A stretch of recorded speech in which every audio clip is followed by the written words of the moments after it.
Do you wake up every single night around 2 or 3 a.m. because you have to pee? Maybe you've started thinking it's just a part of getting older, but that isn't always the whole story. So glad you guys are here joining me again for another episode of Potty Talk, Tiny Tips for Your Pelvic Floor. So this episode, I actually reached out to my Instagram followers and asked them what they wanted to hear. So I had a poll in my stories and I listed all the topics that are really hot pelvic floor topics right now. And nighttime peeing got a lot of votes. So this is actually called nocturia, and that simply means waking up at night to pee. So here's the important part. Doing this once occasionally, usually not a big concern. 2 or more times every night, that's usually a sign that your body is trying to tell you something. Once consistently is fairly common, especially after menopause. But here's where things get interesting. It's not always your bladder.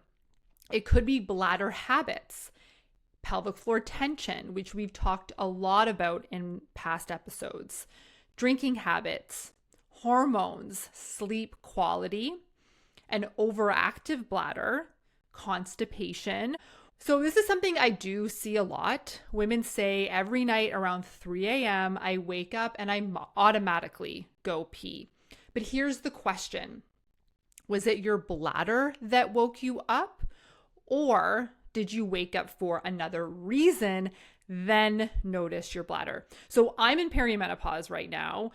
I think I wake up probably like 4 to 5 times a night. Like I'm just in that phase of like, I don't remember the last time I had a good sleep. For me, I don't have any bladder issues at night or where I feel like I have to get up and go pee. I literally just toss and turn and my brain goes on and I think about 5,000 different things. And I'm sure a lot of you can relate to that with the busy brain and the brain that doesn't shut up. So there's a big difference between the bladder waking you up and then just waking up for another reason. So we talk about perimenopause, menopause, and it could even be like you're a new mom. So you're waking up a lot during the night to care for baby, or you have toddlers or little ones that wake up constantly through the night too. So we might have some brief little wake ups through the night.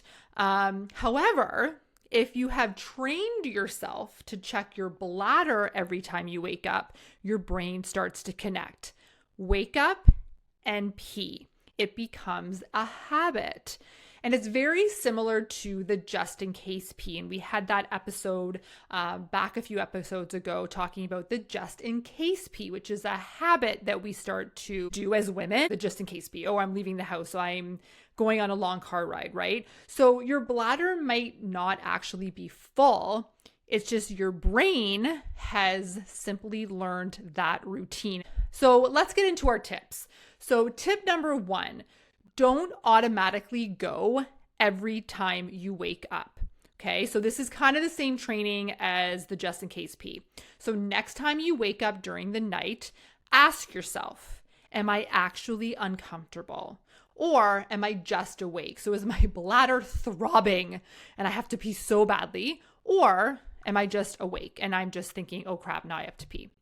So if it's a mild urge, just try to roll over. So if you're like, hey, maybe I might have to go, but I think I should be okay. So try to just roll over, take a few deep breaths. There we go. Breaths mentioned in Potty Talks. I said every episode I'm talking about breath.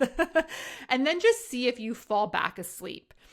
So what we're doing here is we're retraining the bladder instead of reinforcing the habit. So you just need to take a second, roll over, deep breaths, maybe just start to count backwards, count the sheeps, and then see if you go back to sleep.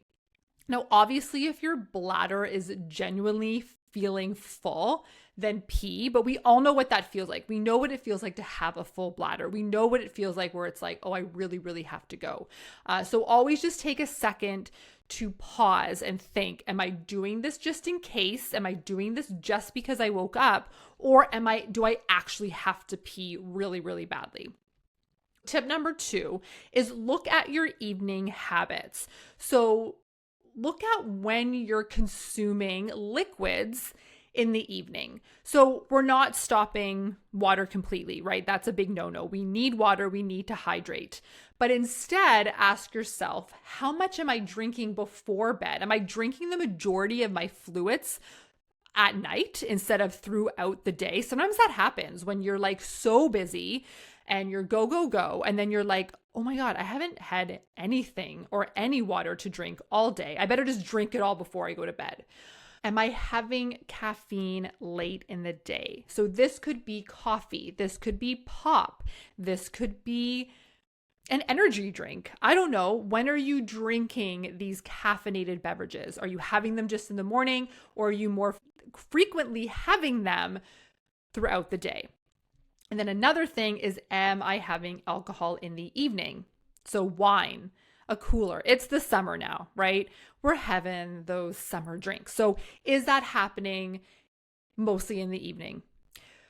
So now if we start to notice, okay, yes, a lot of my fluids are being consumed later in the day. So try and shift your hydration more in the beginning of the day, and then start to slow down during those hours before bed. Now, I understand if we're talking about alcohol, if you're going out, with friends, if you have an event and you're drinking alcohol, like that happens once in a while, right? Those are like things that we do. Those are special events. So I'm talking about like if you are doing this consistently every single night and you start noticing these similarities and those patterns. So if that's the case, try to consume most of that fluid in the beginning of the day and just slowly start to slow down.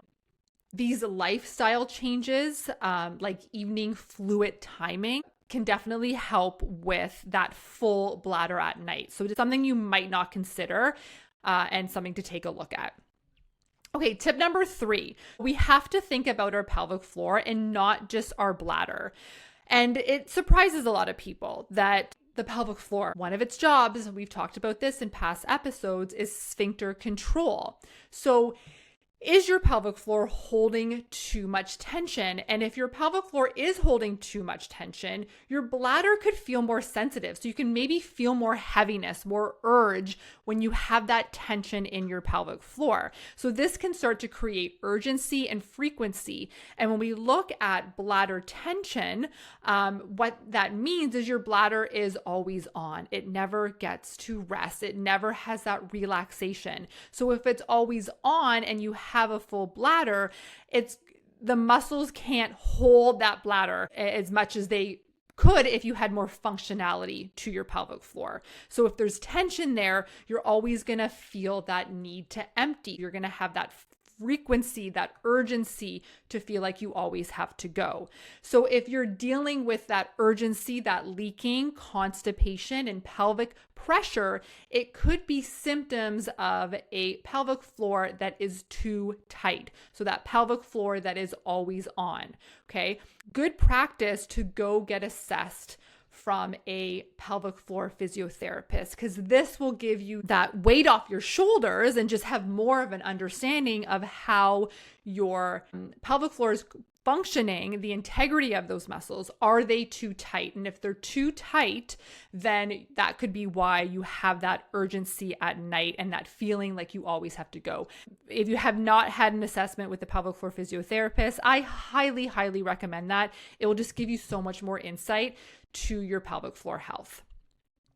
Your bladder is not just a storage tank, okay? Your bladder is also a muscle. So it starts to learn signals and habits, just like any muscle in our body, right? So if we're constantly emptying it and doing the just in case pee, even think, am I a just in case peer throughout the day?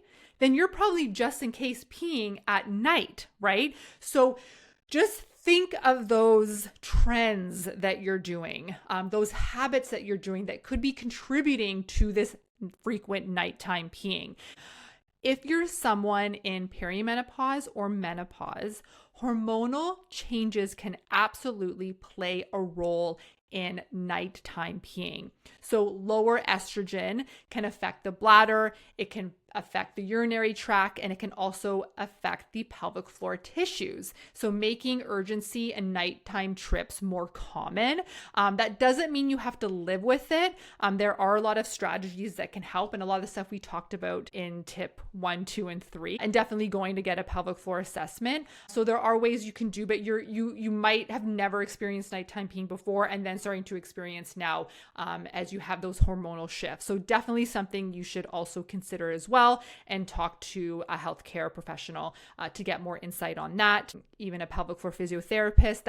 This could be a whole nother episode. I feel like perimenopause and menopause, there's definitely different symptoms that start to happen, and each one of those symptoms can be an episode, but consider that, and you can go on hormone replacements to help with that nighttime peeing. But again, talk to a healthcare professional or your pelvic floor physiotherapist. If you are a new mom, or maybe your kids are older, like they're school age now, something to consider is when baby gets up through the night, typically moms will be like, oh, I have to pee anyway, right? So they wake up, they change diaper, they feed, and then they go pee. And I've heard this from other moms that I've worked with. So when baby starts sleeping through the night, the mom keeps that habit of getting up with your child at night, caring for them, and then you go pee right before bed. And I even hear, like, I've had these conversations with so many moms. So then once baby starts sleeping through the night, then you keep that habit, right? Your body now wakes up. Your brain instantly says, okay, it's time to pee. So you start to retrain your bladder even after baby is now sleeping through the night and is maybe even school age now. So that's something that I would also consider. It's a lot of that training that you're doing and you're not even realizing it. So using these tips, starting to break that habit, will start to get you out of that nighttime routine. If you're waking up every night to pee, don't assume it's something that you have to live with. Sometimes it's your bladder habits, sometimes it's your pelvic floor, sometimes it's hormone. And often it can be a combination of all three. So the good news is these little tips are things that actually work. Take these tips, try them out, start to learn about those habits, start to learn more about your pelvic floor, and you will be on the road to untraining your bladder, untraining your mind to trigger yourself to have to pee every time you wake up. Thanks so much for listening. If this episode gave you a aha moment, definitely like it, share it, follow along, and join me next week, every Tuesday, for more tiny tips for your pelvic floor. Thanks so much. Bye.